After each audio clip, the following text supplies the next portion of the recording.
Já estamos gravando. Muito bem, pessoal. Nós hoje vamos começar o capítulo 2 do Griffiths, né? Entrar na parte de física, finalmente. Alguma dúvida ainda da parte 1, do capítulo 1, da matemática vetorial? Vocês têm a lista aí para fazer do capítulo 1 até semana que vem. E, enfim, algumas pessoas perguntaram no Slack ou por e-mail já. Qualquer dúvida, por favor, perguntem. Bom, então vamos começar a discutir o capítulo 2, né, do Griffiths, que é o capítulo de eletrostática.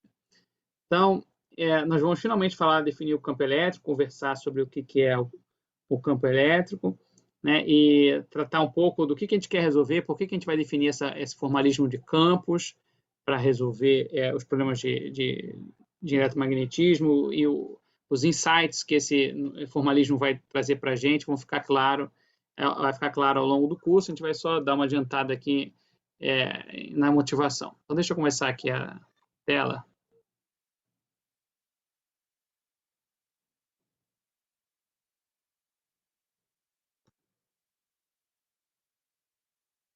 Deixa eu passar para cá algumas coisas.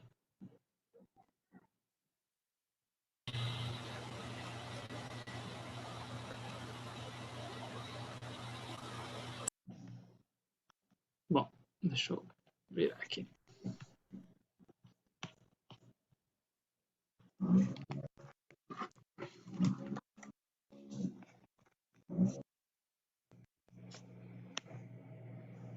Muito bem, pessoal.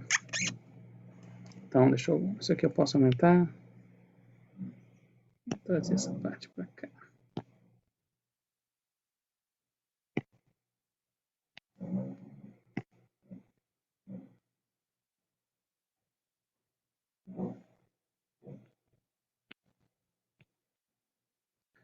Muito bem, vamos lá. Então, nós estamos aqui, né, no capítulo 2. Todo mundo está vendo a tela? Estou vendo sim, professor. Tá ótimo. Estamos falando de eletrostática, né? Então, vamos começar falando o que a gente quer, no final das contas, né? Nós queremos, o seguinte, saber como é que a força atua numa carga que a gente vai chamar a carga teste, quando você põe ela em proximidade de um conjunto de cargas que a gente vai chamar de cargas fontes, né? Então, o que a gente chama de, talvez, o problema fundamental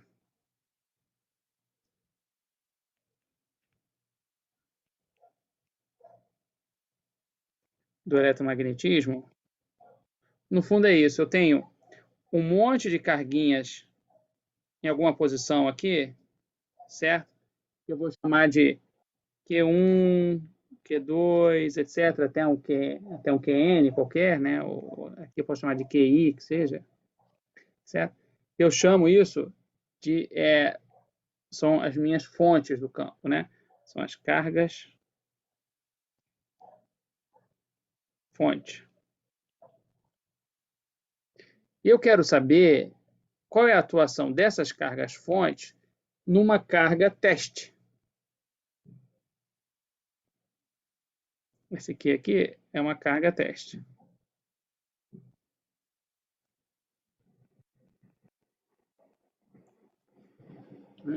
Então, o que acontece? Bom, eu sei, né, na lei de Coulomb, que é uma lei experimental, a gente vai discutir, que cada carguinha dessa aqui, né, exerce uma força na minha carga teste que aponta no vetor de separação entre elas, né, e que vai com o inverso quadrado de distância. Né? Então, o que eu sei da lei de Coulomb, que é uma lei experimental,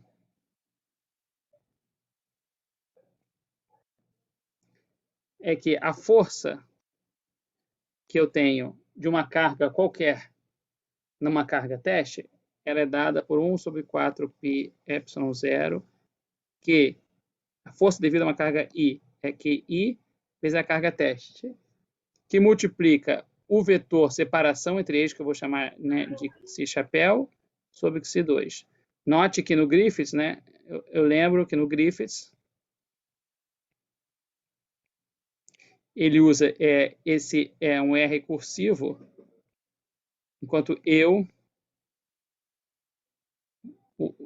uso esse XI.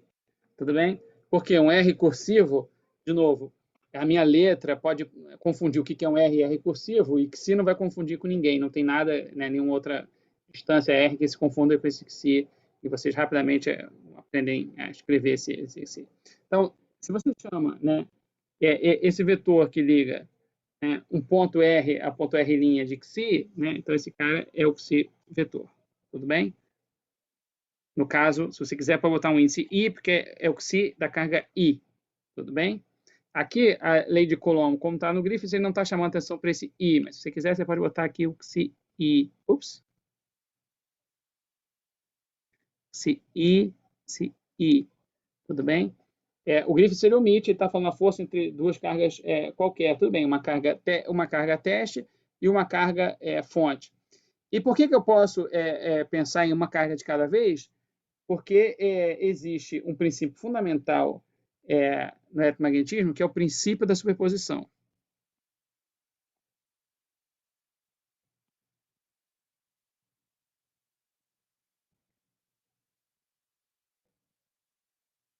O princípio da superposição, que de novo, é um princípio empírico, ele não é uma coisa óbvia, não é uma necessidade lógica, como diz o Griffiths, ele diz o seguinte, que a força total numa carga teste pode ser calculada como a soma das forças de cada carguinha fonte tivesse isolada.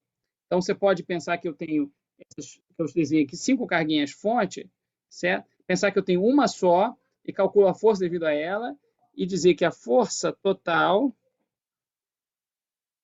é a soma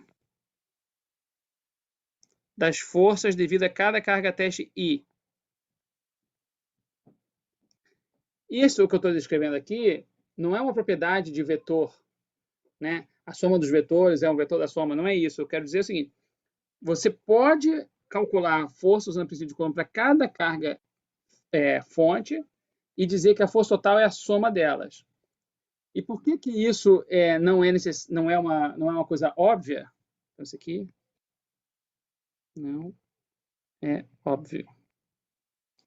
Porque, por exemplo, se a lei de Coulomb fosse diferente e as forças fossem proporcionais, por exemplo, ao quadrado das cargas fonte, já não valeria o princípio da superposição, porque a gente sabe que a soma dos quadrados não é o quadrado da soma, né?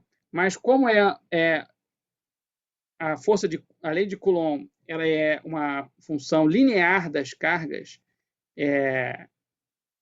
de fonte, eu posso separar a força total dessa maneira. Então, o que acontece? Isso facilita muito a minha vida, porque eu posso, né, tratar separadamente cada uma dessas carguinhas. Tá? Deixa eu só fazer alguns comentários aqui. Né? Esse ε0 que apareceu ali, de novo, virtude do nosso sistema que a gente está usando de coordenadas, que é o sistema internacional, mas esse cara é chamado permissividade do vácuo, ou do vácuo, ou do espaço livre, como diz o Griffiths. Né?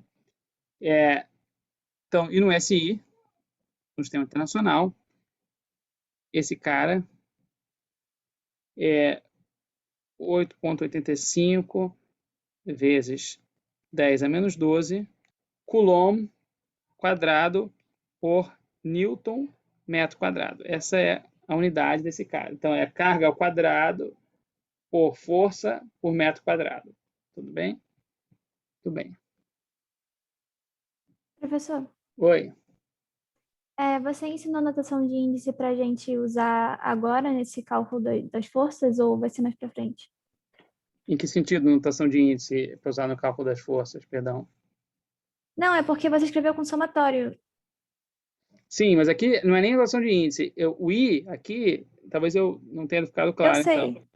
Eu sei, mas é porque eu achei que você ia passar essa parte usando notação de índice, porque a gente aprendeu, entendeu? Quando for necessário notação de índice no exercício, eu vou usar sim, quando for facilitar. Aqui eu estou falando do vetor quando falar o vetor como a quantidade completa, eu posso tratar ele com um vetor. A notação de índice é importante quando você vai fazer operações, por exemplo, produtos duplos, triplos, vetoriais, você quer reescrever as coisas. Aqui, na notação de índice, né, eu poderia escrever, mas não vai me facilitar. Certo? Mas vai ter exemplos mais adiante no capítulo, onde claramente você usar a notação de índice ajuda. E ao longo do curso todo, quando você for fazer operações, né, se você quiser usar qualquer propriedade do divergente, do rotacional, função escalar, função vetorial, vai ser útil.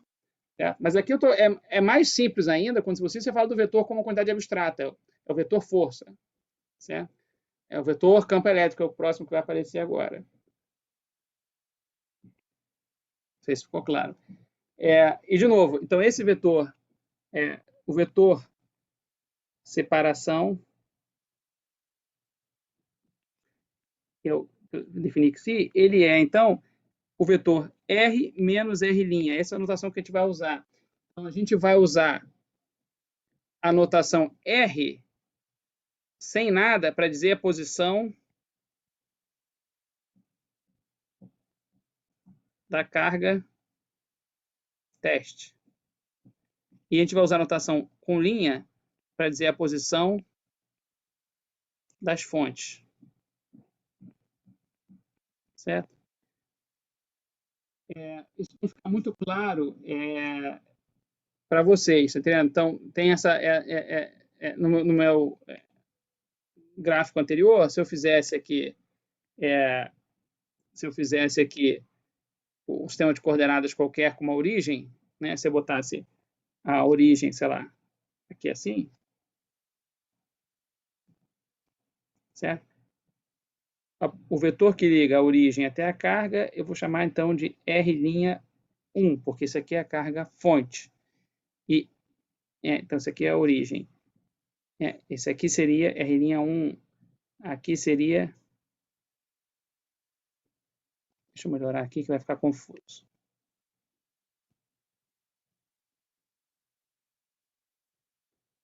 Aqui seria R'2, R'1, certo? E a carga teste seria o que eu chamo de R.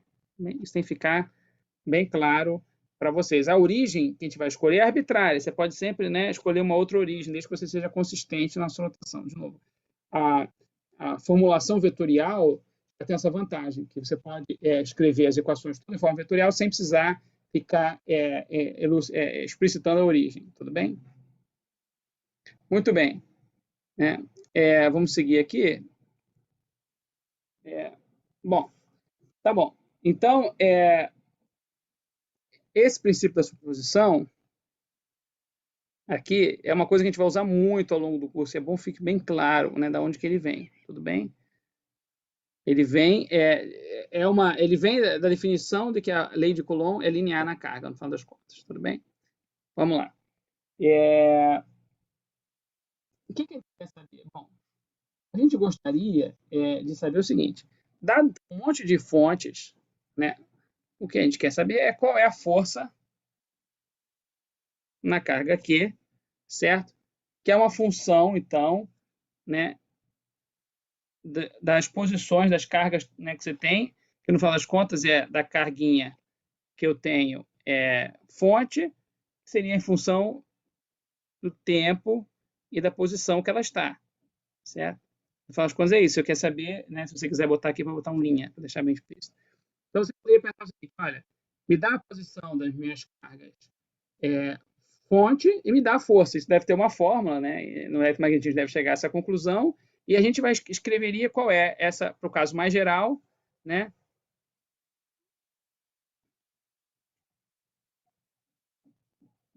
E acabou. Se você quiser, né? O Riffs brinca, né? Se você botar essa fórmula, acabou eletromagnetismo. Então, bastaria resumir uma fórmula. Por que a gente não vai fazer isso agora e não vai escrever qual é a força no caso mais geral possível? Né? A gente não vai fazer isso, por quê? Dois motivos. Primeiro, que deixa eu botar aqui. Escrever assim. Então, no caso mais geral, a fórmula completa da força coulombiana, se você quiser,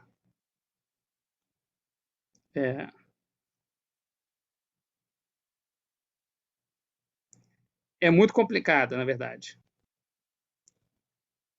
Porque envolve vários conceitos que a gente não discutiu ainda. Então, o Griffiths brinca e fala que se eu escrever essa fórmula agora, ia dar um choque anafilático em vocês não iam entender muito bem de onde ela está vindo. Na verdade, para quem estiver curioso, essa fórmula a gente vai escrever no curso, mas é só no capítulo 10 do Griffiths, só em letro 2. Então, vai passar a letro 1 inteiro sem escrever a fórmula completa de como um conjunto de cargas fonte atua numa carga teste e qual é a força que ela calcula no caso mais geral possível. Então, isso pode espantar vocês, que a gente vai passar um curso inteiro, primeiro semestre, sem descrever isso, essa situação. A fórmula completa, ela é algo que tem essa cara, não vou botar a fórmula em si, mas a força eletromagnética, né, num ponto R qualquer, ela é uma função que depende da onde está a sua carga, mas, né, deixa eu botar aqui, então, a força eletromagnética T, deixa eu ver bem explícito. No instante de tempo T, uma posição R, vai depender das carguinhas fontes, mas não onde elas estão agora, elas dependem num tempo, que é um tempo diferente, que eu não vou entrar em detalhe aqui, mas não é o tempo de agora, chamam T barra, depende da posição que ela está agora, que é o R', mas também depende de onde ela estava no passado. Depende, em outras palavras, se você quiser escrever, depende da velocidade, você pode escrever dessa maneira, depende da velocidade dela, de QDT, no passado, onde ela está agora, e depende também da aceleração da carguinha. Entre outras palavras, não sei se vocês estão acompanhando. Né? Essa é uma carguinha de fonte só, porque eu vou usar o princípio de superposição. Esse princípio vai ser válido sempre. Eu quero dizer o seguinte, para saber a força de uma carga aqui, não basta saber onde está uma dada carguinha fonte, né? Mesmo que ela fosse a única carga do universo. Né? Não basta saber onde ela está agora, essa carga QI, por exemplo. Você precisa saber onde ela está, com qual velocidade ela está e com qual aceleração ela está. Certo? Então, é uma forma complicada, principalmente quando você tiver um conjunto grande de cargas. Tudo bem? E sem a gente fazer esse desenvolvimento todo que a gente vai fazer em eletromagnetismo 1, é difícil interpretar o significado disso tudo. Certo? Então, o que a gente vai fazer aqui? Então, teremos no capítulo 10, que é o curso de Eletro 2 só. Tá? Então, desculpa ser tão anticlimático assim, mas nós então vamos começar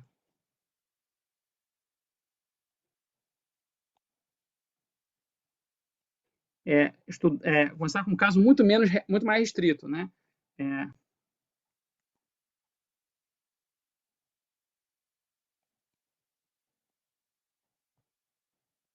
Esse caso particular é o que a gente chama de eletrostática.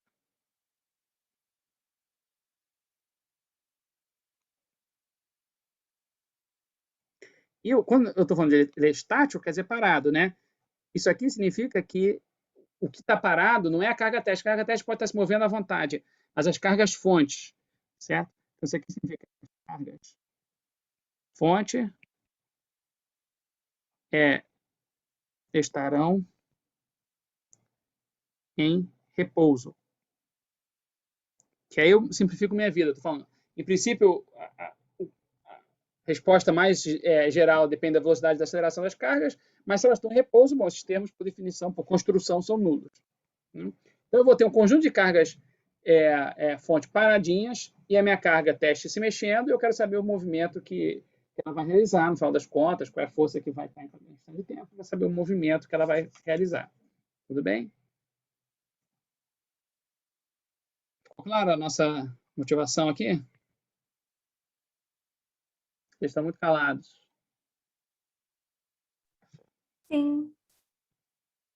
Tudo bem. Então, se você quiser, né, esse capítulo 2 aqui, conceitualmente, é parecido com o que você já viu em Física 3. O que vai sofisticar agora é a matemática. A gente vai tratar as coisas com mais rigor matemático, vai tratar em mais detalhes, mais a fundo, mas eu adianto que esse capítulo 2 não tem não deve ter muita coisa conceitual que não foi discutida num bom curso de Física 3, certo? Por outro lado, é isso, né? Ele é o nosso primeiro capítulo de física do curso. Já no capítulo 3, a gente vai ver questões que já vão muito além de física 3. Capítulo 4, idem, certo? Aí o capítulo 5 volta a ter coisas que vocês já estudaram em física 3, e o capítulo 6 é novidade também. Então, a gente fica alternando novidades conceituais com coisas que vocês já viram no curso de física 3, mas, de novo, o que é importante aqui nesse curso é estar dominando essa parte de cálculo vetorial para ser bem rigoroso, não só na parte conceitual, mas também, né, como é que você calcula os campos para configurações diversas de carga, tudo bem? Então, por isso que eu gastei bastante tempo no capítulo 1 do Griffiths, e por isso que vocês têm que sair bem afiados com essa lista 1. Tá?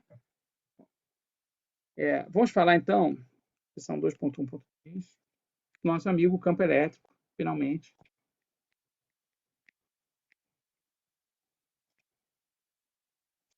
Que a gente não tinha ainda discutido no curso inteiro. Muito bem. Né? Então, o que a gente discutiu é o seguinte, olha, se eu tenho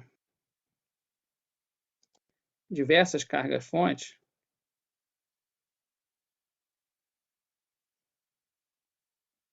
como eu falei, pelo princípio da suposição, né, a força total que eu vou ter na minha carga teste é a soma, né, das forças de cada um, F1 mais F2 mais etc. Certo? E cada uma delas eu posso usar pelo princípio da posição e escrever, né, sobre 1 sobre 4π ε0, que multiplica quem? É a carga 1 vezes a carga teste, que multiplica psi 1 chapéu sobre psi1 quadrado, mais a carga 2 vezes a carga teste, psi2 chapéu, psi2 quadrado, mais etc. Então, claro, né? O que é comum a essa expressão é que tem sempre essa carga Q na frente. Então, isso aqui eu posso sempre escrever como Q sobre 4π ε0, que multiplica algo que é sempre igual para todo mundo, que é basicamente somatório de I igual a 1 até N, de Qzinho I, Psizinho I chapéu, Psizinho I quadrado. Certo? E o que eu quero fazer é pegar esse cara e defini-lo, uma definição, como a carga Qzão fez um novo campo, que é o campo elétrico. Então, a força numa carga teste, eu vou dizer que ela é a própria carga teste vezes um vetor, um campo vetorial, que é o campo elétrico. Certo? Onde aqui, claro, né, esse campo elétrico foi definido, então, como sendo 1 sobre 4π ε0, né, somatório de I igual a 1 até N, Qzinho I, que multiplica psi I chapéu sobre psi I quadrado. Então, esta é a fórmula do campo elétrico. Por definição, ele é só um campo auxiliar nesse estágio, que me auxilia a calcular a força, certo? Ou, se quiser, ele é a força por unidade de carga. Então, quando eu falo dessa maneira, não parece que tem, né, grande motivação. Parece muito parecido com a força, menos da carga que eu estou calculando. Mas tem uma vantagem, porque se eu troco a carga teste agora, a força muda. Porque se eu troco uma carga teste por outra, que pode ter um outro Qzão, a força muda. Mas o campo elétrico não muda, ele é independente da minha carga teste. Então, ele ganha uma grande vantagem de não depender da minha carga teste. Então, você pode começar a pensar que o campo elétrico é uma coisa que existe, né, no espaço, independente de eu botar ou não uma carga teste. Certo? Então, essa é a discussão que o Griffiths faz nesse ponto, que é importante vocês darem uma lida com calma e pensarem. Eu vou só resumir aqui, que é o seguinte. Então, nesse ponto ainda, você pode pensar que o campo elétrico é só um auxílio para cálculo. Você calcula o campo elétrico, depois eu sei qual é a carga teste que eu ponho e eu vou saber a força. Para uma dada carga teste, eu vou saber a força, só fazer uma multiplicação. Mas o Maxwell pensava, né, na época que ele formulou o eletromagnetismo, que os campos eram algo, tinham uma existência mais concreta, certo? De que eles estariam permeando o espaço de uma maneira fosse não apenas um auxílio de conta. Né? O Maxwell acreditava na teoria do éter, que você tinha um éter permeando o espaço e que esse campo realmente ele era uma deformação, se quisesse, uma propriedade, uma manifestação do que acontecia com esse éter. Essa visão do éter caiu por terra com a radicidade especial, certo? Um pouquinho antes dela, na verdade, com o experimento de Maxwell-Morley, para quem quiser depois dar uma olhada. Mas continua sendo válido você pensar nos campos elétricos como algo que tem uma existência própria, certo? Inclusive, quando você vai para a realidade geral, faz sentido você pensar, é importante você pensar nos campos como algo que tenha uma vida própria, de certa maneira. Tudo bem? De qualquer maneira, aqui para a gente, nesse ponto do curso, é só uma ferramenta de auxílio, né, se você quiser. Né? Eu não tenho como convencer vocês ou provar que o campo tem, digamos assim, alguma outra importância a não ser essa. Mas no nosso curso aqui mesmo, nós vamos ver diversas ocasiões onde você entender o campo como uma coisa que está realmente permeando o espaço, certo? Que tem uma existência concreta, vai ser muito interessante, né? Vai permitir chegar às coisas de maneira muito mais simples. Tudo bem? Bom, então aqui, só definimos o campo elétrico, certo? Isso aqui, claro, que eu defini, está por uma distribuição de cargas discreta. Uma distribuição discreta de carga, se você quiser. Significa isso que eu tenho cargas pontuais que eu posso contar. Mas, assim como na hidrodinâmica, vai ser muito útil a gente pensar no eletromagnetismo no limite do contínuo, certo? Então, no limite do contínuo,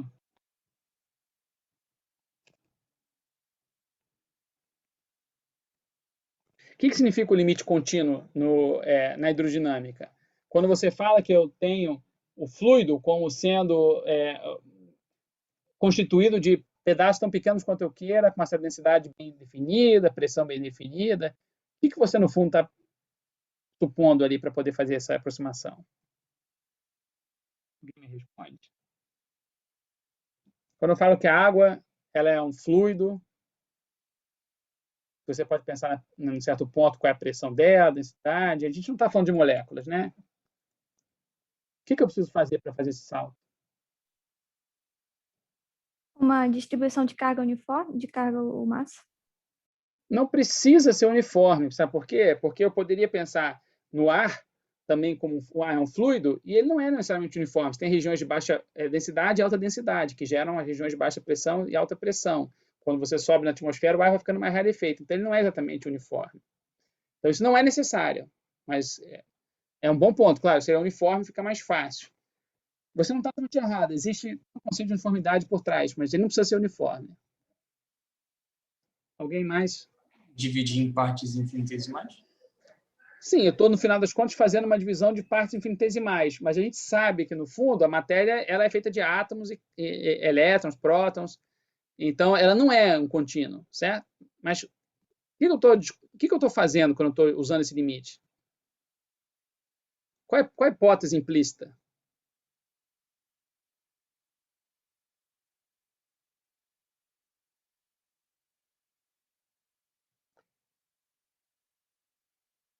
Seria de que as características individuais de cada carga são irrelevantes.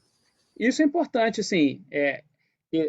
No final das contas, mas isso já está na casa discreta. Eu estou dizendo que todas as cargas são iguais entre si, certo? Não tem nenhuma distinção. Por isso, o que muda entre elas seria a carguinha, mas a gente sabe que na prática, né, se você só tem elétrons e prótons, para simplificar a nossa discussão aqui, todas as cargas são mais ou menos E, que é a carga do elétron. Então, você poderia ter elétrons e prótons, que têm cargas distintas. O fato deles todos terem a mesma carga ajuda, mas eu poderia fazer limite do contínuo se não fosse o caso. Por exemplo, quando você fala de um fluido, certo? Água, certo? Você tem moléculas de água. A molécula de água tem certa massa. Mas você pode pensar num fluido como tendo no ar, onde eu tenho nitrogênio, oxigênio, pode ter sei lá, hidrogênio, e aí você tem... são compostos que não são iguais, porque a massa da molécula de hidrogênio não é a mesma do nitrogênio, não é a mesma do oxigênio, e eu posso, mesmo assim, fazer uma discussão de fluido para a atmosfera. Então, isso também não é necessário. No fundo, o que eu estou querendo pensar, vocês pensarem é que esse limite do discreto contínuo requer você pensar um pouco no que está acontecendo por trás. Tá? No fundo, o que eu estou dizendo, que é o que faz hidrodinâmica, é que eu vou tratar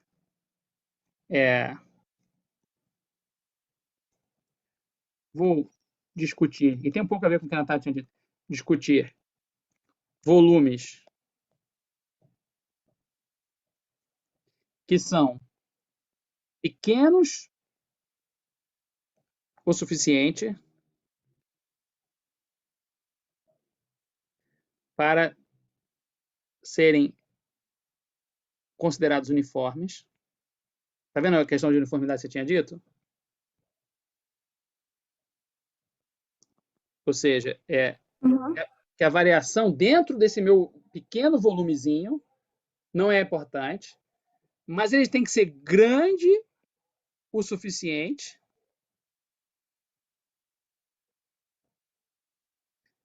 para conter N muito maior que 1 cargas. Certo? Então, o que acontece? Eu pensar que eu vou estar me interessando por volumes do espaço, onde eu vou ter ali, sei lá, 40 mil elétrons, é o suficiente. Mas é que ainda é pequeno o suficiente para você não ter variações apreciáveis do campo dentro daquele espaço. Então, é um limite ambíguo. Tá? Ele não pode ser pequeno, não é o limite infinitesimal, a rigor. Tudo bem? Porque se ele for pequeno demais, eu vou ter carga zero cargas ou uma carga. E aí significa que, na verdade, eu não vou, vai variar muito de um volumezinho para o outro, dentro do próprio volume. Né? E eu não vou estar querendo pensar nisso. Né? De certa maneira, isso é discutido. O Griffiths não entra tanto em detalhes. Né? No fundo, né, vamos discutir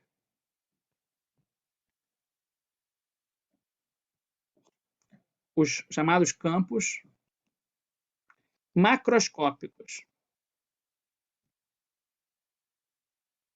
Professor, Oi.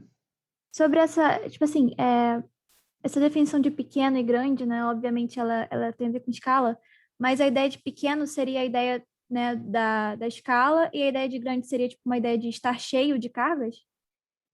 No final das contas, é verdade o que você está falando, mas o que eu quero com grande, no final das contas, vai ser escala também. Eu quero uma escala que, tipicamente, eu tenha muitas cargas lá dentro, na região que eu tenho carga. Claro que você pode ter uma região de vácuo, onde você vai ter zero carga, certo? Você vai ter, você pode pensar no limite da atmosfera quando você vai para a estação espacial, onde você tem nada, tá entendendo? Então, esse limite que a gente vai fazer de cargas, a gente vai tratar também o vazio, onde não tem nada. Então, eu não quero ser ultra rigoroso no como é que se define esse limite. Isso é uma coisa que só é visto em curso de pós-graduação, e mesmo assim, muito por alto. O que eu quero aqui é que vocês entendam que é uma questão de escala física mesmo, onde tipicamente, se eu for ter carga ali, por exemplo, um fio, onde está passando, né, tá passando corrente, certo? O fio está passando um monte de cargas por segundo, certo? Então, se você pega o fio na escala de 1 milímetro de fio vai ter muita carga ali dentro, número, certo? Você pega 1 micrômetro de fio, já vai ter muita carga. Então, o micrômetro, na hora que você está fazendo, por exemplo, circuitos elétricos, vai ser suficiente para esse limite estar funcionando, né, do fio ali. Mas se você for muito pequeno, não. Se você for nanômetro, não. Aí você já vai estar, hora tem carga, hora não tem carga, você vai ter grandes flutuações. Tá? A gente, na verdade, não vai entrar nessa discussão. Essa é uma discussão que o Griffiths ele não chama muita atenção, né? Mas é bom vocês estarem conscientes disso. Quando a gente faz esse limite do contínuo, que a gente está falando dos campos macroscópicos, a gente não está ignorando pequenas flutuações que vão ter, por exemplo, uma corrente elétrica. Você pode pensar que são um monte de cargas passando. Hora vai passar uma carga, hora não vai passar. Hora vai passar uma carga, hora não vai passar. Então, Se você for definir microscopicamente uma corrente elétrica, era um conjunto de pulsos, certo? Passa uma carga, passa outra carga, passa uma outra carga. Mas na prática, se você passa um intervalo de tempo suficiente, passa tanta carga ali, porque essa escala pode ser temporal e também espacial. Passa tanta carga ali que você não faz diferença se passaram 40 mil ou 40 mil em uma. Tá entendendo o que eu tô falando? Entendi. Tá bom. Então, a gente vai estar fazendo esse limite, tá? Essa é uma discussão que eu quis trazer aqui, né? Mas o que eu quero dizer é que no limite contínuo, na prática, o que a gente vai fazer é uma coisa mais simples, né? Que é pegar uma carga Q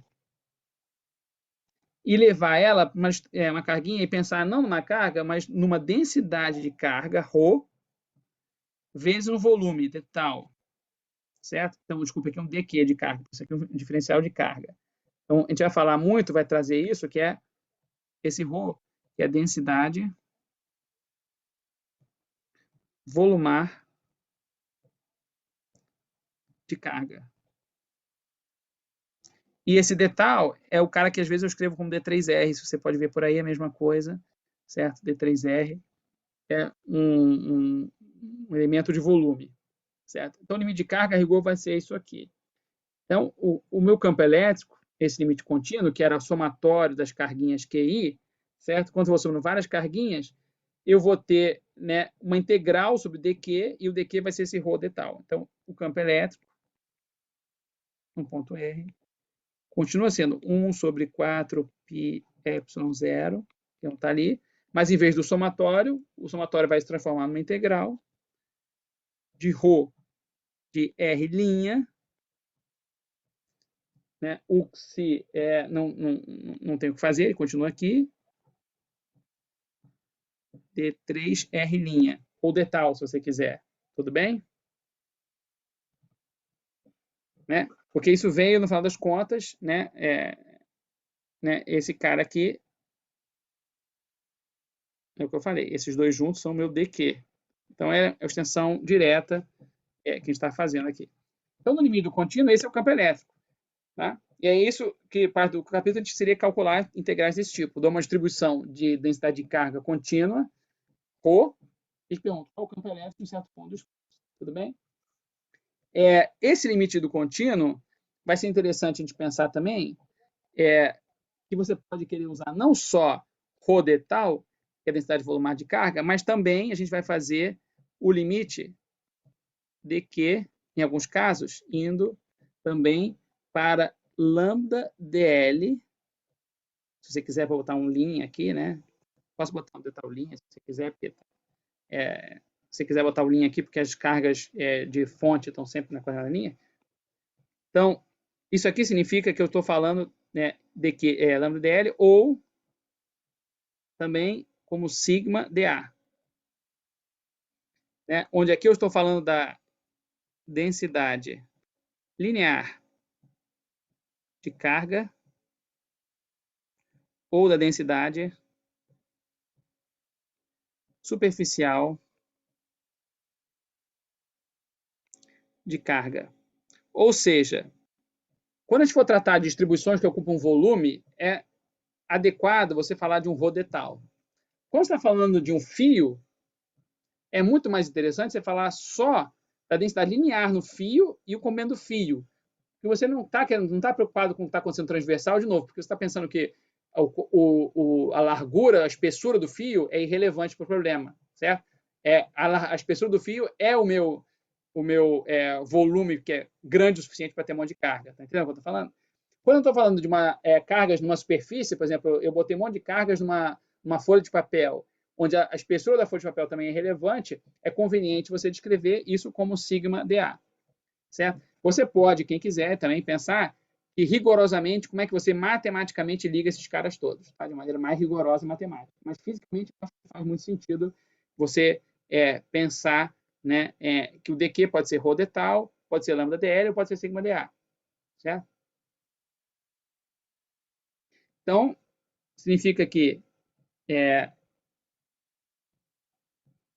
para fontes em um fio, eu vou escrever campo elétrico, ponto R, 1 sobre 4 π epsilon 0, integral de, em vez de ρ de tal, de 3R, é o lambda dl. Não muda nada. Então, isso aqui é lambda psi chapéu, sobre psi quadrado, dl'. Tudo bem? Onde esse lambda, em princípio, pode... Deixa eu bem claro para vocês, talvez... Se eu botei ele no ρ. O lambda pode ser função desse L'. Assim como esse ρ aqui é função do R'. Pode variar, não precisa ser uniforme totalmente. Certo? E para fontes em uma superfície, o campo elétrico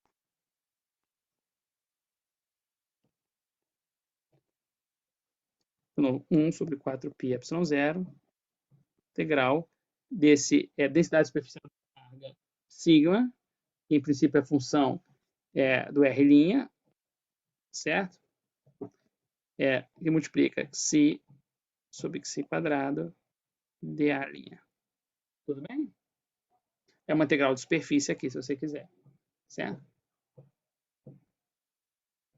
E o caso mais geral é esse que eu escrevi aqui. Tá?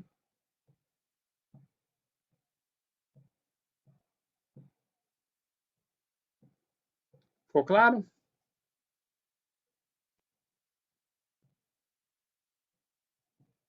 Muito bem. Né? Deixa eu ver se eu tinha mais alguma coisa para falar aqui. Não, vamos fazer um exemplo, então. Se alguém tem alguma dúvida.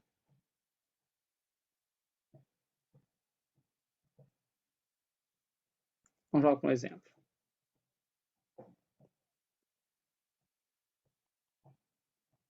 Que vai talvez deixar mais claro. Esse exemplo, eu quero saber qual é o campo numa distância de um certo fio. Tudo bem? Então, campo de um fio carregado. Então, o problema é pensar o seguinte, eu tenho um certo fio com densidade lambda, com um comprimento que não é infinito. Tudo bem? Não é um fio infinito. Então, eu tenho um fio.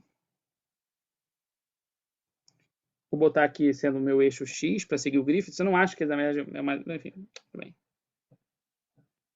Z, tá? E o meu fio está aqui. Ele vai daqui até aqui. Então, eu vou desenhar ele em preto aqui. Deixa eu botar ali.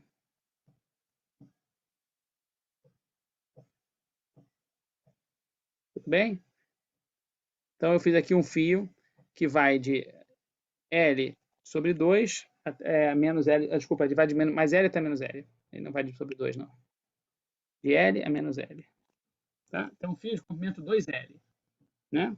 Eu quero saber qual é o campo num ponto qualquer aqui do eixo. Então, essa é a minha posição. Eu quero saber o campo nesse ponto P. Certo? Todo mundo entendeu a pergunta? Esse fio carregado, eu vou supor, por simplicidade, que ele tem densidade uniforme de carga. Então, aqui é lambda uniforme. Isso com as cargas estáticas ou em movimento, professor? As cargas de fontes estáticas, completamente estáticas. Ah, ok. Sempre no nosso capítulo 2, tá bom? Beleza. Então, o que eu tenho aqui, você vai pensar o seguinte, é um fio que as cargas estão grudadas, em vez de pensar num fio que está passando corrente, tá? Até porque eu falei, como pode ser um fio que é cortado, para passar corrente no fio cortado é complicado, certo? Muito bem. Então, o que eu tenho é o seguinte, eu tenho que calcular o campo, né, num certo ponto. Eu pego aqui, o que eu vou fazer é pegar... Como é que a gente resolve esse problema? A gente pega um pedacinho infinitesimal do campo de largura dx, certo? E pergunta, qual é o campo que essa carguinha dx gera? Depois eu uso o princípio da superposição. E eu sei que, bom, se eu tenho dx, eu tenho o ponto P, certo? Eu preciso saber só o vetor que liga esses caras, tudo bem? Tá certo? Então, esse vetorzinho que liga aqui é o vetor que tem módulo xi, porque ele está ligando. Põe a origem aqui, certo? Deixar bem claro, aqui está a origem. Então, este cara aqui é o meu R', tá entendendo? Esse cara aqui é minha posição R, que eu estou escolhendo convenientemente, né, acima da origem, porque isso vai ser geral. Eu posso sempre escolher a origem ali. Esse problema aqui, enfim, por conveniência aqui, vai ser, você pode sempre escolher a origem onde mais convém, né? E esse cara aqui é o vetor xi, tudo bem? O vetor xi, ele aponta, então, como é que é o vetor xi? Aponta de onde para onde? De R' para R ou de R para R'? Ele vai apontar do fim do R' para o R, né? Isso, né? Você pensa em, exatamente, é do fim do R' para o R, então ele tem essa direção aqui. Então, como é que eu posso fazer? Eu poderia calcular poderia não, vou calcular esse campo aqui, fazendo uma integral, certo? Da componente DE, e cada um, né, eu vou fazer o campo E, com uma integral do DEzinho de todas as componentes que tenho devido a cada pedacinho de carga. Aí já vamos começar com algumas coisas que simplificam a nossa vida. Primeiro é o seguinte, então esse vetor xi diz que essa carguinha dx faz um campo que aponta na direção do xi, que é uma direção que seria para cá. Vou botar em pontilhada. Vou botar essa outra cor aqui. Ele aponta, é uma força para cá, certo? Essa carguinha dx aponta, faz uma força df, ou um campo dE, se você quiser, naquela direção. Tá entendendo o que eu estou falando? Só que é muito mais conveniente, em vez de fazer essa integral aqui, eu já fazia a integral pensando em duas carguinhas simétricas com largura dx, mas que estão em posições separadas igualmente, porque essa nova carguinha que eu botei ali já vai fazer uma outra força para lá, certo? Que vai resultar numa outra força para lá. Tudo bem? De modo que, na prática, as componentes horizontais vão se cancelar e só vai sobrar a componente vertical. Ficou claro para vocês isso?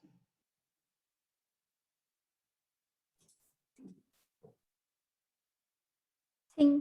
Sim. Tudo bem.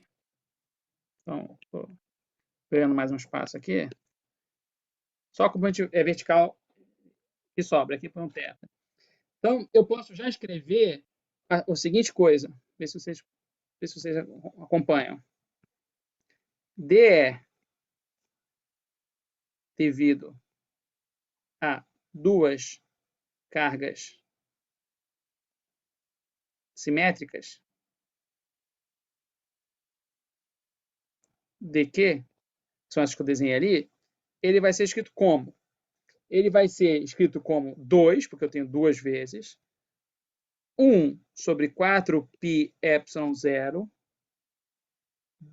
dq sobre, sobre xi quadrado, que aponta a direção z. Então, só a componente z que me importa. Então, aqui vai aparecer um cosseno de θ. Então, um cosseno de θ, porque só a projeção na direção z me importa. E como d é um vetor, ele aponta na direção z chapéu. Certo? Se vocês não estão totalmente confortáveis com isso, repitam esse exercício depois com calma sozinhos, mantendo também a componente x, tudo bem? E sem fazer duas de cada vez, como eu estou fazendo. dq, ele nada mais é que lambda dx, certo? Por definição. Então, no final das contas, eu tenho o seguinte. Vai ser igual a 1 sobre 4π epsilon 0, integral de 0 até L, porque o lado, né, quando eu estou fazendo 0 a L, já estou pegando as carguinhas em x negativo também. Eu estou fazendo duas de cada vez. Que faz a integral desse cara aqui, que tem um 2 ali, lambda, dx, né? E, vamos lá, esse cosseno de θ aqui, né? Então, vamos por partes. Eu vou integrar isso em dx. Cada um deles, então, vai contribuir com esse 2 lambda dx. Só que eu tenho 1 sobre xi quadrado aqui. Quem é 1 sobre xi quadrado? Então, eu estou fazendo a conta, mas eu pulei um passo. Certo? Quem vale o xi? Bom, né? Parênteses aqui. Xi quadrado é só você fazer, né? Essa distância aqui vai ser o meu x quadrado, x' quadrado, mais z quadrado. Tudo bem? Então, esse cara está no ponto z, porque eu estou calculando isso, você chama isso aqui de z, se você quiser, tudo bem? Esse ponto z. né? Então, o π² é x² mais e². É só você fazer Pitágoras. Então, você substitui isso na integral, porque eu vou ter aqui esse π². E quem é o cosseno de θ? Bom, o cosseno de θ, cateto oposto sobre, cateto adjacente sobre hipotenusa, o cateto adjacente vai me dar um z, certo? Esse cara é z sobre xi. Tudo bem? Então, vamos substituir aqui na integral. Eu fiquei com 2 lambda z sobre xi ao cubo. E xi ao cubo seria, então, esse x quadrado, mais z quadrado 3 meios. Certo? Porque é o cubo, né? Não quero xi quadrado, quero xi cubo. Professor, Oi? eu não entendi por que você só está integrando a partir do zero e não do menos zero. Porque eu já botei nesse meu truque, para cada carguinha em L, eu tenho uma carguinha espelho aqui na direção oposta, para que eu só pegue a componente Z. Se você quiser fazer de menos L até L, você pode. Só que aí quem está em menos L contribui de uma maneira e quem está em mais L contribui de outra, que eu já, com esse 2 aqui, levando em conta os duas, tá entendendo? Só sobrou esse 2. Eu faltou uma coisa nessa minha integral, desculpa. Tem uma coisa muito errada nessa minha equação aqui. Quem acha? Falta o vetor? Isso, obrigado. Tem um Z chapéu aqui. Tudo bem? Né? Então, o E, agora, já que eu sei que está na direção do E, eu posso falar do EZ, componente Z, que só me importa ela. Então, essa integral aí, certo? Agora é trabalho de fazer integral. Eu não vou aqui, né, acho que ao vivo aqui com vocês, entrar muito em detalhe. Isso aqui é cálculo 1, você pode, enfim, fazer essa integral de várias maneiras. Né? Não estou querendo perder tempo, mas você faz essa conta, integra esse cara de 0 a L, e você vai chegar nesse resultado aqui. 1 sobre 4πε0, porque agora, quando o problema se reduz ao problema de cálculo 1, certo? Eu acho que eu não preciso ficar fazendo com calma aqui. 2 lambda L, não quer dizer que essa integral não tem que pensar um pouquinho às vezes para fazer. Algumas são mais fáceis, algumas são muito difíceis. Tá? Parte do que a gente vai discutir no curso é porque essas integrais às vezes ficam muito difíceis. Tudo bem? Mas se você faz essa integral, você vai chegar a isso aqui. Tudo bem? 2 lambda L sobre Z, raiz quadrada de Z² mais L². Tudo bem? Muito bem. Então, essa é a resposta. Mas vamos pensar um pouco o que significa essa resposta. Certo? Então, essa aqui é a resposta geral. E uma das coisas que eu quero né, quem tiver com dúvida, faça a conta. Uma coisa que eu quero que você faça muito no curso não é chegar na resposta, é interpretar a resposta. Tá? Eu vou trabalhar muito isso com vocês no curso. É muito importante vocês pensarem no que a resposta significa. Certo? E como é que a gente interpreta uma resposta? A gente começa a pensar em alguns limites que a gente conheceria, ou que a gente teria alguma intuição.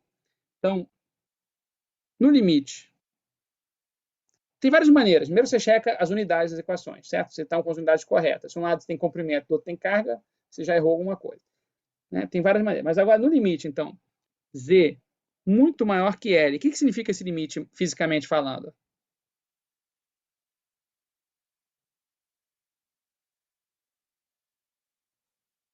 Quer dizer que Z está distante o bastante para esse fio parecer um ponto?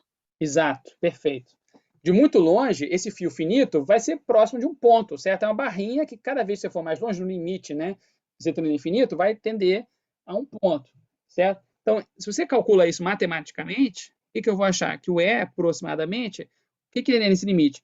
Significa Z muito maior que L, então Z² mais L² é o quê? Só Z². Só Z². Raiz de Z² é Z, né? Seria módulo de Z, mas aqui eu estou no Z positivo. Então, vai dar Z com Z². Então, isso aqui vai dar 1 sobre 4πε0, 2 lambda L sobre Z². O que é isso? 2 lambda L, o que é 2 lambda L? Isso aqui nada mais é que a carga total do meu fio, tá entendendo? É o comprimento 2L vezes a lambda. Então, isso aqui deu carga total sobre 4πε0, perdão, faltou espaço, Z², que é o que você espera de uma carga pontual. O campo é a carga sobre inversa quadrada da distância. Tudo bem? Então, põe um ok aqui, que fez sentido. Como a Natália viu, fisicamente é isso. Você vai esperar, o fio vai tender a um ponto. Ficou claro esse limite?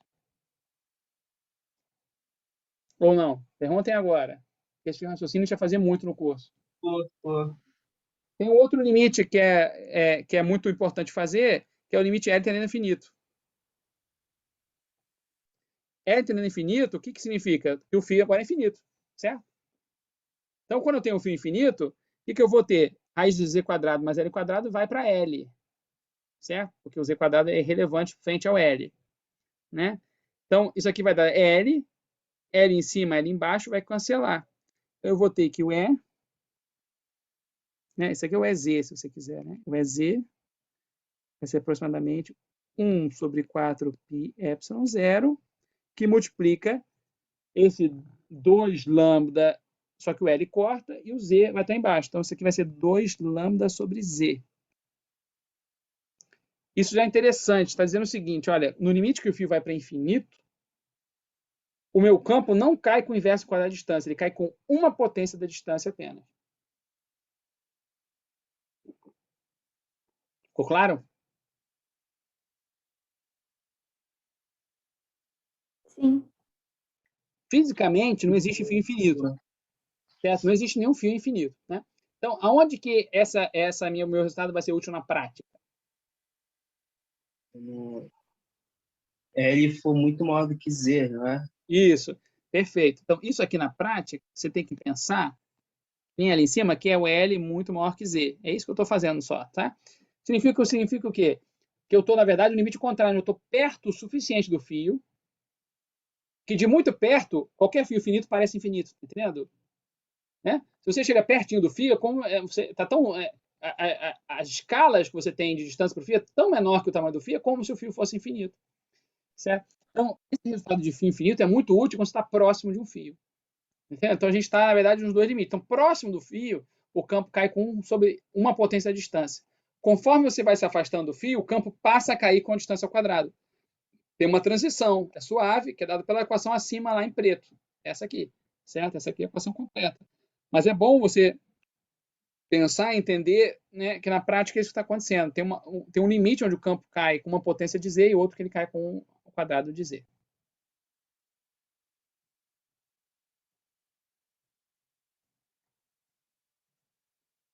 Vamos seguir?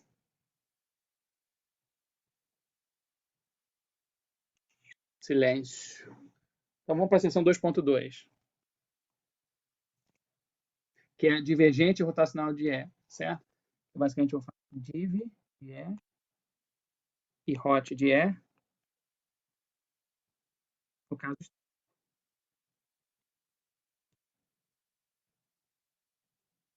Tá bom? Mas isso, de novo, vou repetir. Quando você chegar no resultado, qualquer exercício que eu faço da lista, não lista, geral, chegou no resultado, tenta ver se tem alguns limites onde você tem intuição física do que tem que estar acontecendo, tá? Para ver se bate com a sua intuição física. Isso é um requisito básico de você, enfim, estar acompanhando e, enfim, checando o que está fazendo. Muito bem.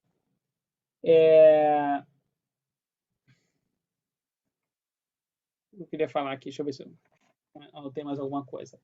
Tudo bem. Então, o que a gente quer fazer na prática você viu que esse é um problema simples que eu botei de um fio finito, e mesmo assim já cai numa integral, que eu tive que pensar, escrever um monte de termo e fiz, mas outras situações onde você tiver uma distribuição de carga mais complicada, você pode imaginar rapidamente que essa integral sobre as fontes pode ser complicado de fazer, certo? Então, a gente quer, de uma maneira, se livrar de integrais muito possível, né? Então, nossa motivação queremos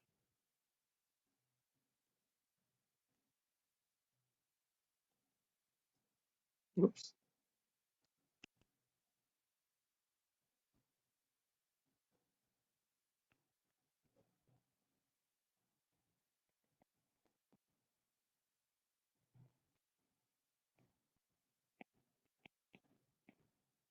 É isso que eu quero fazer. Então, a parte de você tratar do campo divergente rotacional vai nesse campo, tudo bem? Então, vamos tratar um pouquinho aqui, voltar para o campo elétrico e pensar no campo de uma carga pontual, para ganhar um pouco de intuição, tudo bem? Então, seja uma carga pontual.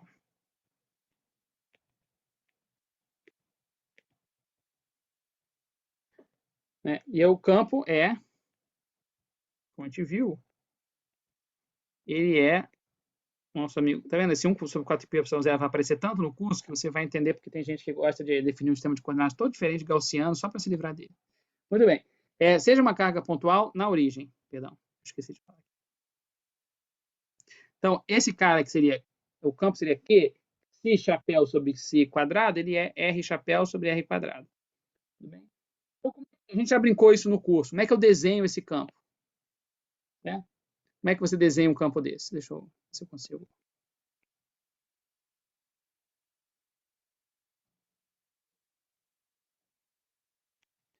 Você pode desenhar um campo assim,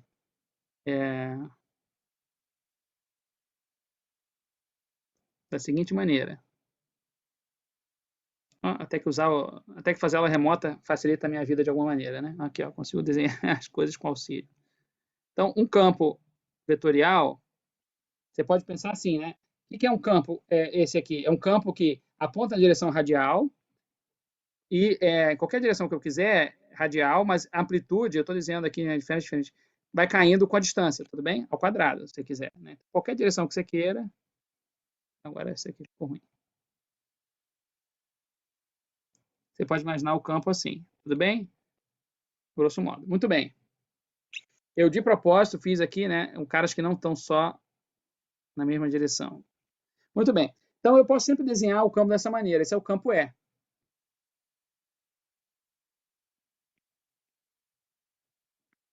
Tudo bem? O que acontece? Esse desenho aqui não é, digamos assim, o desenho mais... o tipo de desenho mais fácil de você fazer. Ter que ficar desenhando um monte de setinhas, certo? De módulos diferentes. Então, existe uma maneira mais interessante de você desenhar o campo vetorial, que é o seguinte. Vamos definir linhas de campo. Qual a ideia de você definir linhas de campo? É você, ao invés de botar o vetorzinho dessa maneira, eu desenho dessa maneira aqui de baixo. E, na verdade, eu botei um sistema de coordenada de origem aqui, mas eu vou até apagar esse cara.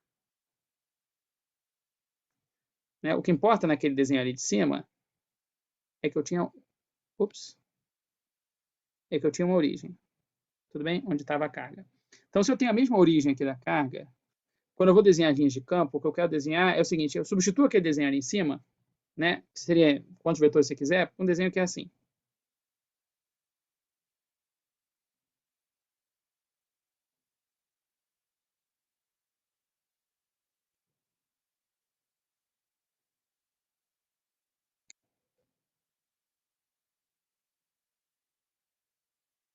Então, aqui, né, estava a minha carga aqui.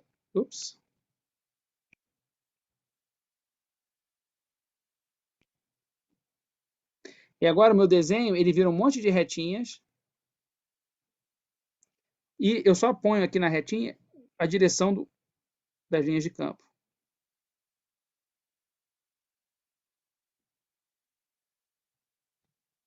Faltou uma aqui embaixo. Então, esse desenho aqui de baixo é o seguinte. Essas linhas de campo, elas acompanham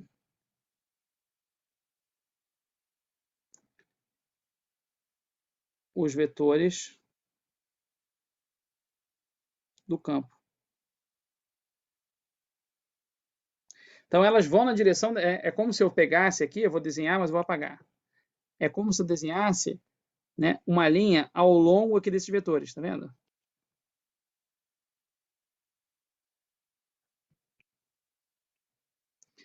O que eu preciso para fazer de campo é isso, linhas que vão ao longo dos vetores. O que eu preciso fazer é desenhar um conjunto de quantidade de linhas que seja consistente, no sentido de que, por exemplo, se eu tenho uma carga Q, o campo é uniforme ao redor dela, quer dizer, ele é isotrópico, seria o termo, né? Ele vai em todas as direções de maneira igual, eu tenho que desenhar as linhas de maneira que dão a volta inteira com a mesma densidade de linhas, como está feito aqui. Eu não posso fazer que nem eu fiz aqui em cima, né? Desenhar arbitrariamente direções. Quer dizer, eu não posso desenhar uma nova linha aqui, botar em rosa, a mais aqui, certo? Para cá e para cá, ups.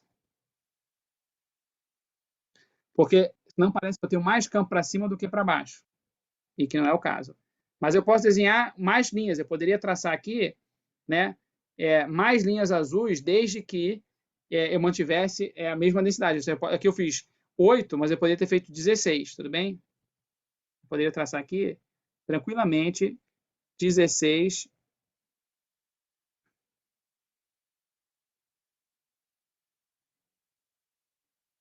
linhas, sem problema nenhum.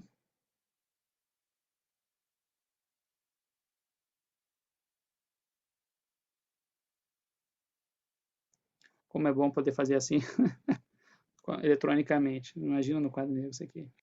Certo? Eu posso fazer esses dois campos aqui, em princípio é o mesmo campo. Claro, porque o número de linhas é arbitrário. Em princípio você tem infinitas linhas de campo. Certo? Mas existem várias convenções interessantes na hora de você desenhar linhas de campo que me permitem visualizar melhor. Tudo bem? O que eu preciso fazer para desenhar a linha de campo? Eu preciso só... Então, vamos lá. Linhas de campo. A primeira coisa que eu tenho que falar para elas possuem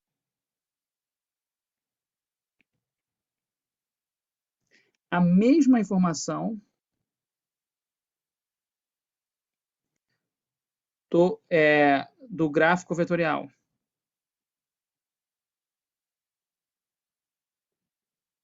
Vocês poderiam pensar, olha, mas não parece que é o caso, né? Porque quando eu estou desenhando vetores, eu posso desenhar um vetor grande ou um vetor pequeno, que diz que aqui o campo tem uma amplitude maior do que aqui.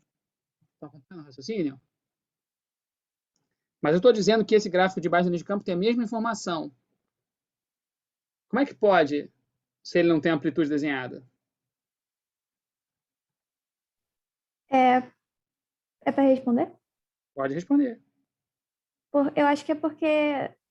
Bom, ninguém nunca me explicou isso assim, com palavras, mas eu sempre imaginei que era como os ângulos, né, estão mais próximos perto da origem, e os ângulos entre as linhas estão mais distantes, né, mais distantes da origem, então é isso, né? Essa é a ideia da densidade. Você tem razão. Eu vou só deixar um pouco mais rigoroso o que você falou. Na origem, os ângulos, na verdade, são os mesmos sempre, mas tem a maior densidade de linhas. Sim, verdade. Isso. Então, mas a sua ideia era correta, né? Então, o que acontece? A densidade de linhas aqui é alta, a densidade de linhas aqui é baixa. Então, a densidade de linhas fica proporcional ao campo. Então, a magnitude do campo é carregada a informação na densidade de linhas. Note que é uma coisa proporcional. Então, a rigor, o meu vetorzinho, eu posso desenhar a magnitude exata em cada ponto, certo? É claro que, como eu não posso desenhar infinitos vetores, eu posso desenhar uma amostra, né? Aqui, então, né, deixa eu deixar claro aqui.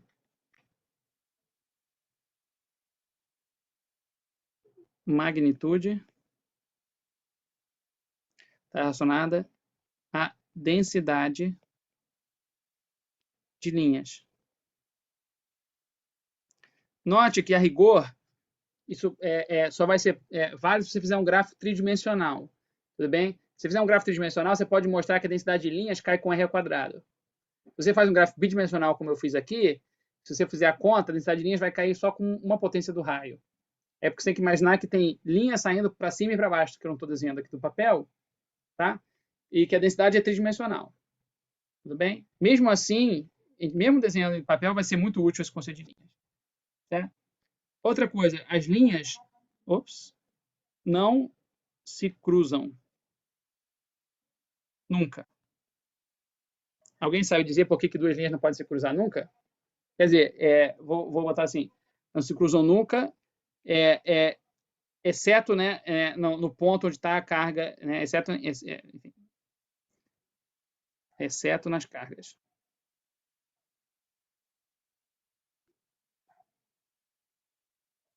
Alguém sabe dizer que fora das cargas a gente não pode se cruzar nunca?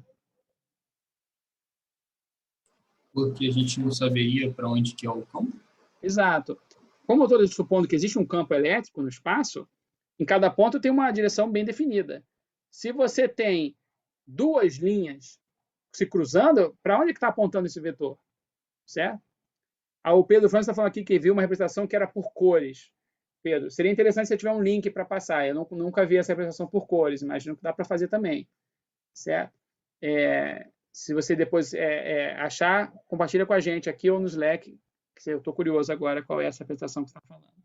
Você já viu o vídeo da Tribble Brown de divergente rotacional? Eu acho que eles fizeram algo parecido. Olha, eu já vi alguns vídeos desse canal, mas eu não lembro agora, faz tempo, eu não sei o que você está falando agora. Mas esses vídeos são muito úteis. É claro que no vídeo, se você não visualizar, são melhor ainda. Claro, tipo, três azuis e um marrom, né? Quem não conhece o canal, é um bom canal. Compartilhe isso no Slack. Compartilhe isso no Slack, é bom para quem não conhece, tá? Eu agradeço. As linhas de campo, elas terminam ou em uma carga negativa, que eu vou botar assim, menos Q, que é uma carga negativa, ou no infinito. Menos Q, entendam, carga negativa pode ser 2Q, 3Q, 5Q, meio Q. Tá? Isso significa o seguinte, se eu tenho uma carga só no vazio, as linhas vão para o infinito. Se eu botar uma carga menos Q em algum momento, eu vou ter linhas indo de uma para outra. Então, por exemplo, na figura 2.3 do Griffiths, está desenhado, né, o que se acontece, eu vou fazer muito rapidamente aqui. Eu tenho uma carga positiva aqui, uma carga negativa, mas eu aconselho vocês olharem lá. Né, mas aí o que você tem é o seguinte, as linhas saem da carga positiva para uma carga negativa. Então, o campo é assim.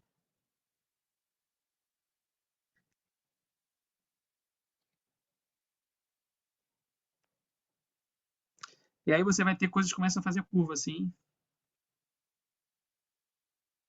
Certo? E uma aqui vai para o infinito.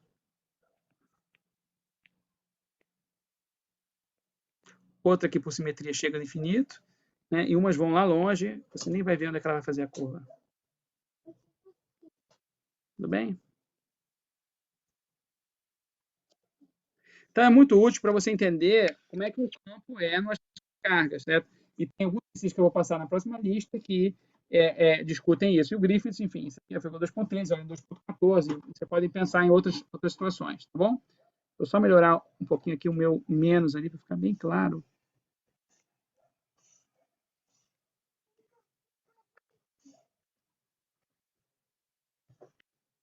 Aqui é uma carga menos. Tá bom? E aí você vê o que eu estou falando, a densidade de linhas fica denso na parte perto das cargas e fica menos denso mais para longe. Muito bem. Vamos continuar. Eu posso também tratar o conceito de fluxo. Certo?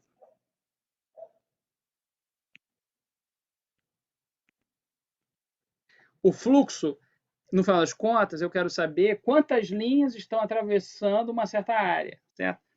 Matematicamente, sem em linhas necessariamente, porque o fluxo matemático, as linhas é uma visualização, o fluxo do campo elétrico é definido como a integral de E escalar dA para uma dada superfície S.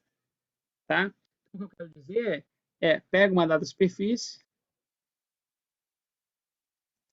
e pega quais são, né, as linhas de campo que estão cruzando ali. Então, eu posso ter um campo elétrico com linhas de campo passando, né, em várias direções aqui, que podem estar em uma certa direção, mas eu pego um dA, né, então numa região dA você pode sempre pensar que não, os campos estão aproximadamente uniformes, que é um infinitesimal, né, tem que estar uniforme. Então, o que eu vou ter aqui são campos atravessando, a minha superfície, em vários pontos da superfície. Certo? E o que eu quero calcular, se esse aqui é o meu campo elétrico, naquela posição, essa superfície preta aqui é uma superfície infinitesimal de área dA, né? A rigor, desculpa, o dA é um vetor, então o dA está apontando para lá. Certo? Normal a superfície. E o E escalar dA me dá a projeção daquelas linhas na área. que é a mesma coisa que você trata de um fluxo, no caso de um fluido. Então, já vou escrever isso aqui, né? Então, esse cara que é E escalar dA, certo? Que é o fluxo, o que eu quero tratar aqui? Bom, a gente já vai discutir já que ele vai estar relacionado ao divergente do meu campo. Mas antes de discutir isso aqui, vamos pensar na analogia do caso hidrostático, hidrostático antes, que é o seguinte.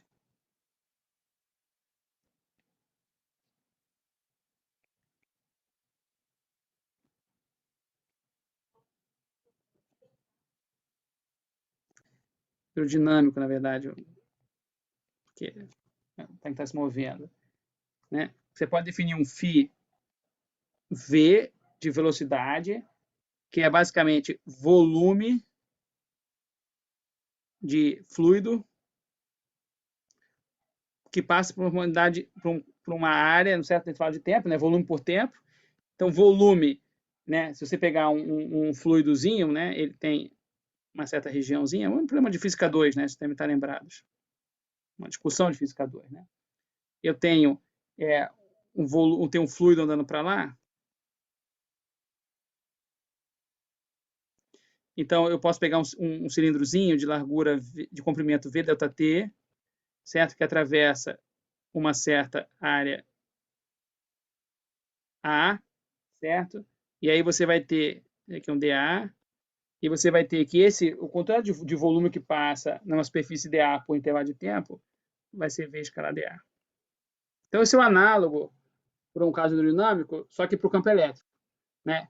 Pensa nas energias do campo, projeta na direção da sua superfície, né? E integra. Tudo bem? Muito bem. E por que isso vai ser útil para a gente? Porque quando você começar agora a discutir da lei de Gauss, você vai ver que essa integral de superfície, né? O que diz a lei de Gauss? Lembra da lei de Gauss? Que uma integral de volume de um divergente de um certo campo vetorial pode ser substituído pela integral do campo na superfície que encerra, né, que fecha esse volume, certo? O que está acontecendo, então, é o seguinte, pensa só um pouquinho comigo. Essa superfície aqui do fluxo é uma superfície aberta, não é uma superfície fechada, tudo bem? Mas tenta entender o que está acontecendo. Olha, eu estou dizendo que eu tenho um monte de... eu estou pegando quantas linhas de campo passam por uma certa superfície. E as linhas de campo são proporcionais à carga, né? Porque se eu dobro a carga, eu dobro linhas de campo, certo? Então, se isso aqui é Q, né? Se eu fizesse Q sobre 2, eu teria metade da linha de campo, né? Eu não desenhei, na verdade, talvez tivesse desenhado. Eu desenhei, mas eu não falei, né? Então, se eu dobro linhas de campo, são proporcionais à carga-fonte. Então, se eu dobro a carga-fonte, eu dobro a linha de campo. Se eu triplico a carga-fonte, triplico a linha de campo. Então, a quantidade de linhas que vão atravessar uma certa área vai ser proporcional à carga. Tudo bem? Né? Então, de certa maneira, você está calculando ali uma coisa que é proporcional à carga total ali dentro. Então, essa é a minha ideia de que esse fluxo aqui deve ser proporcional à carga que está ali. Mas que carga é essa? Bom, lembre que eu falei aqui, olha só. Se você tem uma carga isolada, as linhas vão todas para o infinito. Se você tem cargas positivas e negativas, as linhas vão da positiva para a negativa. Se eu tiver mais carga positiva que negativa, eu vou ter mais linhas saindo da carga positiva do que entrando na carga negativa. Então, algumas linhas vão para o infinito e outras linhas vão na carga negativa. Então, este cara aqui, né, se você tiver o mesmo número de cargas positiva e negativa e traça uma superfície muito longe dessas cargas aqui, se essa minha superfície estiver muito longe aqui, quanto mais longe eu vou estar, menor vai ser o fluxo nela. Tá entendendo o que eu estou falando? O fluxo vai caindo muito. Então, se eu tiver cargas você pode pensar que o número de linhas cruzando vai diminuir muito, mas tem uma coisa pior, que é o seguinte, esse cara é escalar dA, quando eu integro, tem hora que vai dar uma contribuição positiva e tem hora que vai dar contribuição negativa. Por quê? Se eu faço uma superfície como eu fiz aqui, né, vou tratar com calma. Pega esse cara aqui. Esse cara vai sair da superfície aqui. Mas depois ele vai entrar de novo na superfície lá. Então, para uma dada superfície, vou desenhar uma superfície menor. Talvez seja mais... ficou muito longe essa superfície.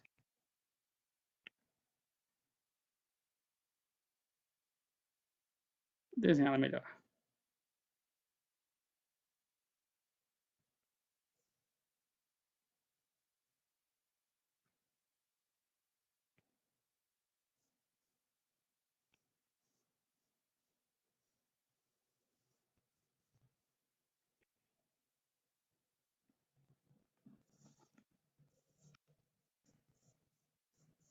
Então, eu desenhei uma elipse aqui, tá? Deixa eu tentar desenhar um círculo. Eu não consegui desenhar um círculo.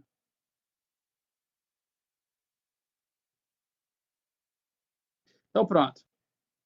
Imagina uma superfície fechada. S aqui. Tá todo mundo claro vendo o verde aí, diferente do azul? Sim. Sim. Você pode calcular quem é o fluxo que passa por essa superfície. Então, é o seguinte. O fluxo vai depender de quantas linhas cruzam a superfície. Então, eu estou marcando todas as linhas que cruzam a superfície, tá bom? Eu estou fazendo tudo bidimensional, mas imagina que isso vai ser tridimensional, tá bom? Olha só, neste caso aqui, nessa superfície que eu desenhei, eu tenho 5 linhas saindo e 5 linhas entrando. Pela simetria do problema, quem arrisca quanto que vai dar esse fluxo nessa superfície S que eu botei ali? 0. 0, né? Porque vai ter contribuições positivas aqui. Se você pega a superfície, né, ela é com a normal para fora, você vai ter caras onde a normal da superfície está para cá, por exemplo, nesse ponto, né? E aí você vai ter uma contribuição onde o produto escalar vai ser positivo com esse campo, mas você vai ter caras aqui que vai dar exatamente negativo, certo? O normal está para fora e aqui eu tenho negativo. Tudo bem? Então, se você pegar essa superfície, você vê, olha, que vai dar 0. Agora, pega uma outra superfície. Espero que o meu gráfico não vai ficar muito ruim. Essa superfície aqui. Conta agora, vou botar em outra cor aqui. Quantos pontos estão entrando e saindo, tá? Ups. Entra. Ops, ali é outra superfície. Entra.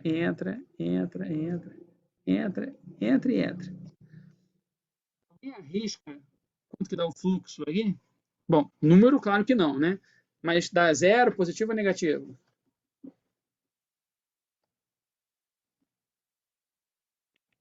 É esperado que dê negativo.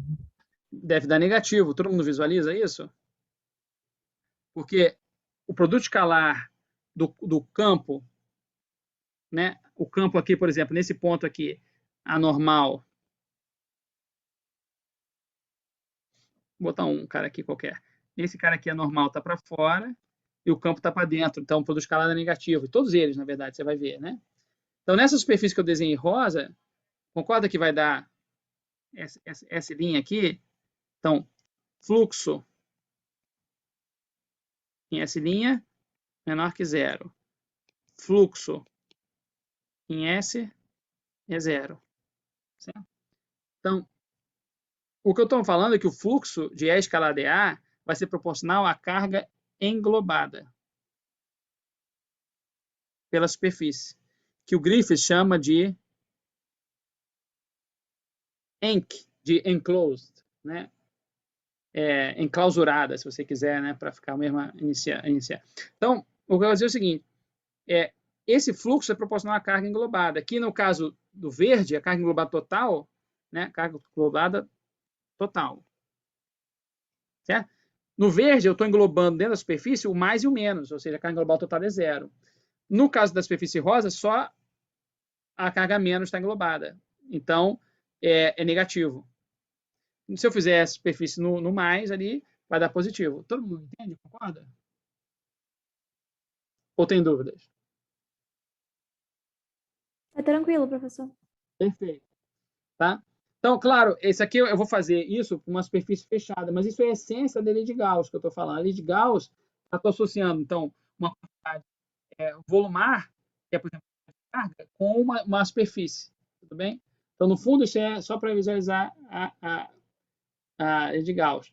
Certo? Se você fizer a rigor, então, levando, né, cada campo, então eu vou ter o seguinte, olha, uma integral de E escalar de A.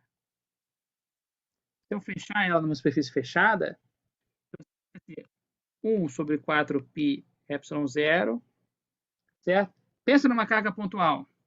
Você é carga pontual. Uma carga pontual, eu sei qual campo, é mole, né? Então, isso aqui é integral de... a carga pontual é Q, que multiplica R chapéu sobre R quadrado, produto escalar, com o dA, o elemento de área de coordenadas esféricas, que eu vou usar aqui, que é R chapéu, né? Eu estou fazendo isso para uma carga pontual, perdão, carga pontual, e a superfície, carga pontual, superfície esférica centrada na carga.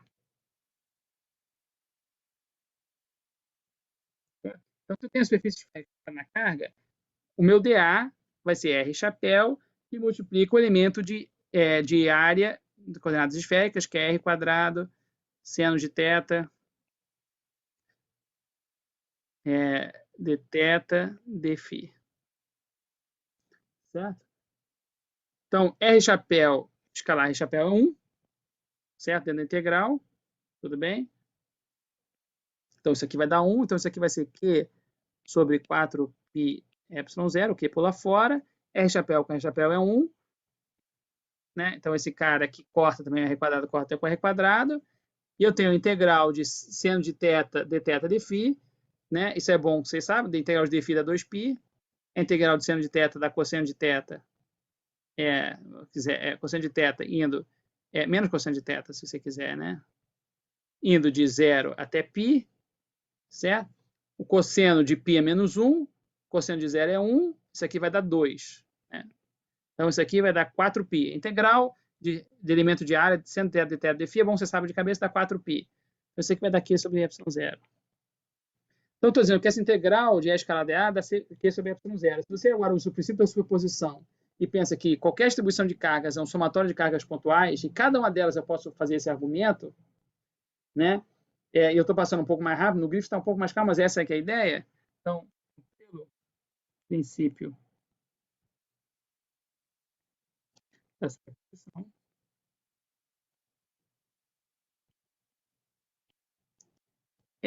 vai ser a soma de EI de várias cargas pontuais, certo? Então, você vai chegar à conclusão que a integral de E escalar dA, no caso geral de cargas pontuais, vai ser o somatório das carguinhas QI sobre epsilon zero. Tudo bem? Ou, em outras palavras, no limite contínuo, nada, desculpa. Em outras palavras, a gente costuma escrever que E escalar dA, isso aqui é a carga total, sobre epsilon zero. Tudo bem? Então, esse é o resultado importante do campo elétrico, que o fluxo do campo elétrico por qualquer superfície é dado pela carga dentro dessa superfície. As cargas que estão fora não contribuem. Tudo bem? Bom, 2 minutos eu termino agora, porque se eu tenho que a integral de E escalar dA dá isso aqui, eu sei, pelo teorema de Gauss, que eu posso substituir essa integral.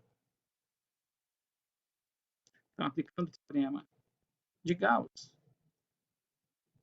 esse cara pode ser substituído por uma integral do divergente do E num volume de tal, certo? Numa região R, tal que o S é a fronteira desse R, certo? Ou seja, no volume englobado por aquela superfície. No volume que aquela superfície engloba, perdão. Né? Isso. Né? Então, eu tenho integral de dividir E de tal. E o que eu sei? Que a carga total, eu posso também escrever isso como 1 sobre ε0 integral do ρ de R', no caso contínuo, de tal. Certo? A carga que eu tenho é integral da densidade de carga. Então, o que eu concluí aqui? Eu concluí que a integral do divergente do meu campo E de tal, certo? Uma região R qualquer, é Q sobre ε0, que é a integral de ρ de R', certo? Rho de R', perdão, R' é um vetor. De tal sobre ε0, na mesma região R. Certo? Então, eu estou dizendo a integral do div de E, estou dizendo de Gauss, é a integral de ρ sobre ε0 de tal. O que acontece é o seguinte, esse argumento vale para qualquer região, e é o pulo do gato. Como isto vale para qualquer região R, os integrandos devem ser iguais. Esse é um argumento forte, olha só. Quando você diz que integral de A é igual a integral de B, isso não quer dizer que A é igual a B. Integral de f de x dx é igual a integral de g de x dx. Você vai dizer f igual a de g, está errado esse argumento. Tem várias funções que podem ter a mesma integral, desde que seja uma integral muito clara, com limites bem definidos. Agora, se eu digo que a integral de f de x dx para qualquer limite de integração é igual a integral de g de x para qualquer limite de integração, não tem escolha. As funções, os integrandos têm que ser iguais. E aí eu chego na conclusão que eu queria,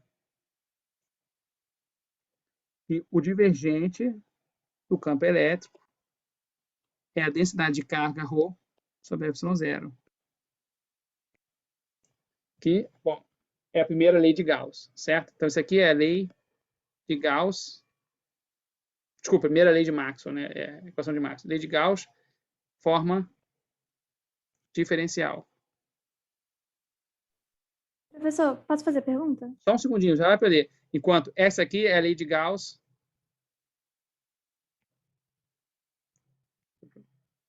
na forma integral.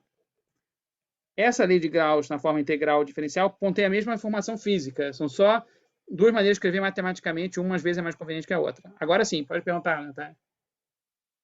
Então, na 1.34 do Griffith, quando ele fala, né, do teorema fundamental do cálculo para o divergente, aí ele fala que é o, né, o teorema de Gauss, enfim. Ele faz uma interpretação física dessas integrais, né? A integral no volume e a integral na superfície fechada. Certo. Aí, a da superfície fechada, eu sei que é o fluxo do campo elétrico, né? A de volume seria o quê? A de volume é, digamos assim, você está pegando o divergente do campo e integrando todo o volume, somando o divergente do campo em todo o espaço e vai somando. Quanto é aqui, quanto é ali, quanto é no meu vizinho, no outro vizinho, vai somando.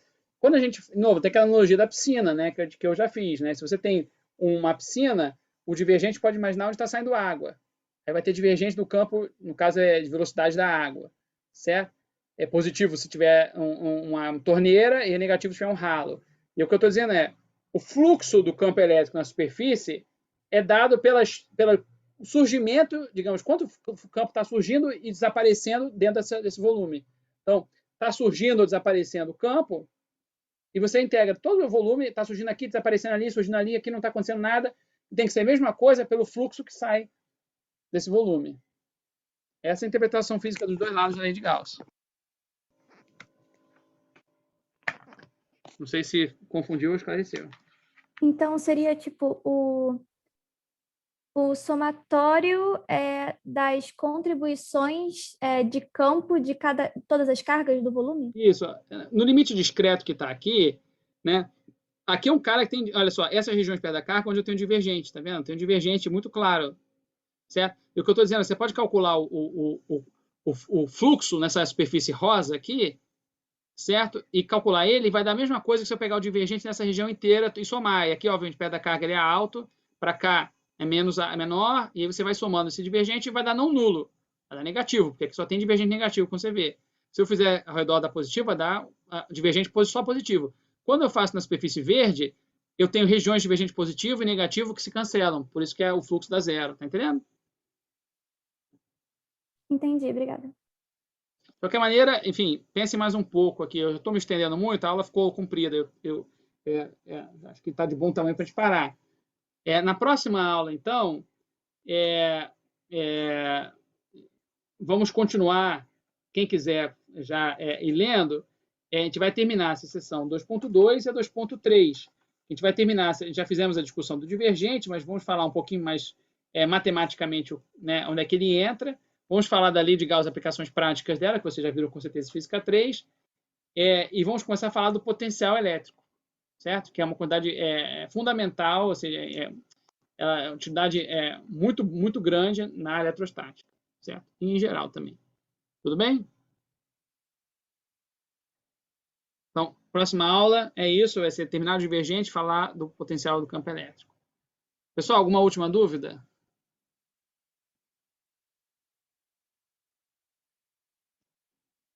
Se não, ficamos por aqui, nos vemos quinta-feira. E a aula já vai para o YouTube, tá bom? E não esqueçam de botar no Slack lá os links que vocês viram, que acho que complementa muito as coisas que a gente está discutindo aqui. Ok. Tá bom, professor. Professor, Tchau, até pessoal. mais. Até quinta. Tchau. Valeu, professor. Boa tarde. Agora.